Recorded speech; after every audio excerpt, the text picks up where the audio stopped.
Hello viewers, আসসালামু আলাইকুম। কেমন আছো সবাই? আশা করি আল্লাহর রহমতে ভালো আছো। আজ অনেক দিন পর তোমাদের সামনে একটি নতুন ব্লগ নিয়ে হাজির হলাম। সুন্দর একটা সকালে আমাদের গাছের কমলা থেকে ভিডিওটা শুরু করলাম। দেখো কি সুন্দর গাছের মধ্যে কমলা হয়ে আছে। তারপরেই এইগুলো হচ্ছে আমাদের ক্ষেতের বেগুন আর হচ্ছে মূলা।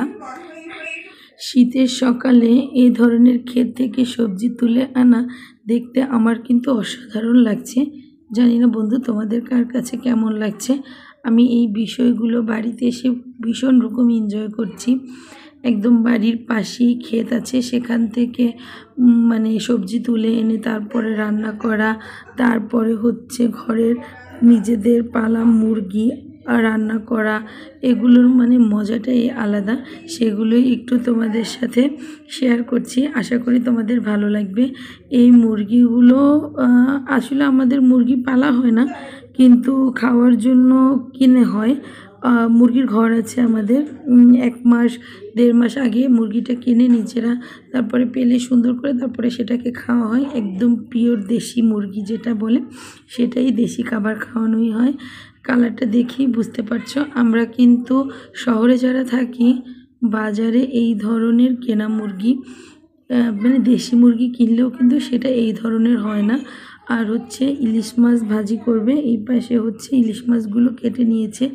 শীতের ইলিশ মাছগুলো কিন্তু খুব বড় হয় না, তবে এই সাইজটা যেটাই হোক এটা কিন্তু খেতে অনেক বেশি মজাদার হয়।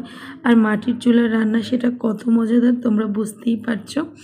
আর এই হচ্ছে লাউ শাক, লাউ পাতা আর কি, লাউ পাতা ভর্তা করা হবে। এটাও কিন্তু আমাদের বাড়ির গাছেরই লাউ পাশ, মানে সরি বাড়ির গাছের লাউ শাক আর কি। তো দেখো মুরগিগুলো সুন্দর করে কেটে নিয়ে ওয়াশ করে নিয়েছে। এখন এগুলো মাটির চুলাতে রান্না করা হবে, তো সেটাই একটু তোমাদের সাথে শেয়ার করছি। এভাবে মাটির চুলায় রান্না করা দেখতে বা খেতে কে কে পছন্দ করো অবশ্যই আমাকে কমেন্ট বক্সে কমেন্ট করে জানাবে। আমি কিন্তু বাড়িতে এসে এগুলোই ভীষণ এনজয় করছি। তারপর হচ্ছে সেটাই তোমাদের সাথে একটু একটু শেয়ার করার চেষ্টা করছি। আমি মাটির চুলার কাছে একেবারেই আসতে পারি না, আমার চোখে মুখে ধোঁয়া চলে আসে, আমি তাকাতে পারি না, চোখ বন্ধ করে করে ভিডিও করছিলাম। তাই ভিডিওটা একটু এরকম হয়ে গেছে, কারণ যারা সবসময় রান্না করে তাদের হয়তো এরকম মনে হয় না, কিন্তু আমরা যারা অভ্যস্ত না মাটির চুলাতে রান্না করতে, মাটির চুলার রান্নার পাশে থাকতে, আমাদের কিন্তু একটু অসুবিধা হয়। তবে মাটির চুলার রান্না দেখতে খেতে দুটোই আমার ভীষণ ভালো লাগে। তো আম্মা রান্না করছিল, আমি একটু সেগুলো ভিডিও করছিলাম, পুরোটাই চোখ বন্ধ করে করে ভিডিও করছিলাম। তো ইলিশ মাছগুলো কিভাবে রান্না করে একটু দেখো। আমরা আমাদের আঞ্চলিকভাবে আমরা এভাবেই রান্না করি। আর এখন আমরা বাড়িতে অনেক মেহমান আছে, কারণ আমাদের সবার বাচ্চাদের পরীক্ষা শেষ। আমরা ডিসেম্বর জানুয়ারিটা এভাবেই একসাথে ঘুরে বেড়াই।